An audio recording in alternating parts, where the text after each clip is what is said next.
13व्या शतकापासून 17व्या शतकापर्यंत मराठी शाश्वत अभंगवाणीचा शुद्ध आणि अत्यंत पवित्र गंगव दुतडी भरून फेसाळत वाहत होता.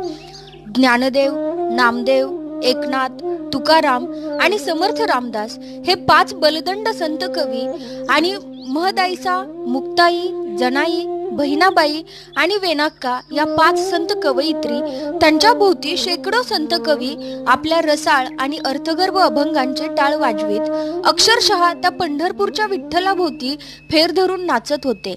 संत वाङ्मय हे सामान्य माणसापर्यंत पोहोचले पाहिजे, संतांना अभिप्रेत असलेला गुढार्थ त्यांना सहजपणे कळला पाहिजे, हा श्री देविदास पोटे यांचा प्रयत्न आहे.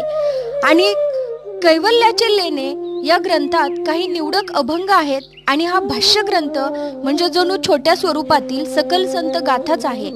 डॉक्टर देविदास पोटे लिखित कैवल्याचे लेणे या सकल संत गाथेतील दररोज एक अभंग आणि त्याचा अर्थ आपण समजून घेणार आहोत.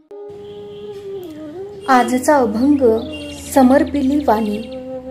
समर्पिली वाणी पांडुरंगी घेते धनी, पूजा होते मुक्ताफळी, रस ओवी या मंगळी. धार अखंडित ओघ चाली येला नित्य, पूर्णाहुती जीव तुका घेऊन ठेला भाव. संत तुकाराम.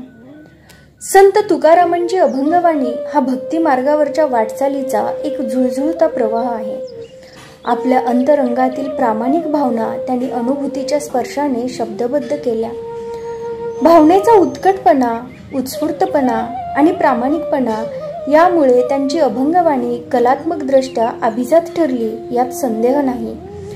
तुकारामांनी कवितेकरता कविता लिहिली नाही, तर आपल्या प्रांजळ विचारांचा सहज आविष्कार करण्याकरिता अभंग हा प्रभावी काव्य प्रकार वापरला.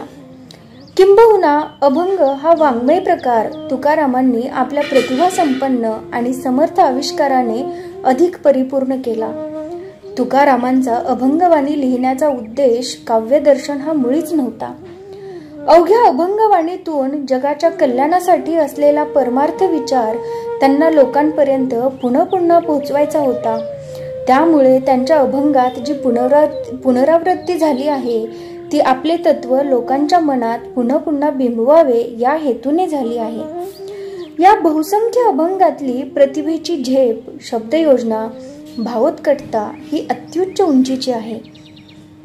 संत तुकारामांच्या कवितेतील सौंदर्य आणि सामर्थ्य विलोभनीय आहे.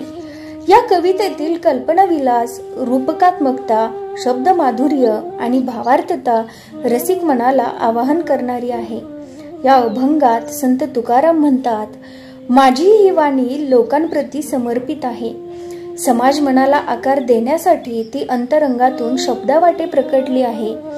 देवरंगी रंगली आहे.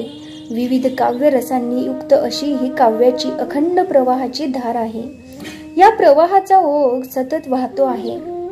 मना वाटे तैसे बोलिलो वचने या प्रामाणिक भूमिकेचा अंगीकार करून लिहिलेली एका अनुभूतीपूर्ण कवीची ही समर्थ अशी अमृतवाणी आहे. या जीवननिष्ठ, समाजनिष्ठ आणि आत्मनिष्ठ अभंगवाणीने अध्यात्माचं आत्मतत्व काव्याद्वारा मांडलं. लोकांशी सतत अखंडपणे संवाद साधला. आपले काव्य हे केवळ चित्तारंजवणी करावया नसून अनुभव तेथे पाहिजे साचार ही त्यांची स्पष्ट भूमिका आहे.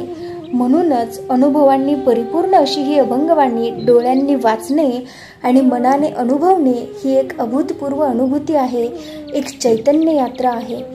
त्यांची ही अभंगवाणी नित्य नवा दिस जागृतीचा या अनुभवाचा प्रत्यय देते.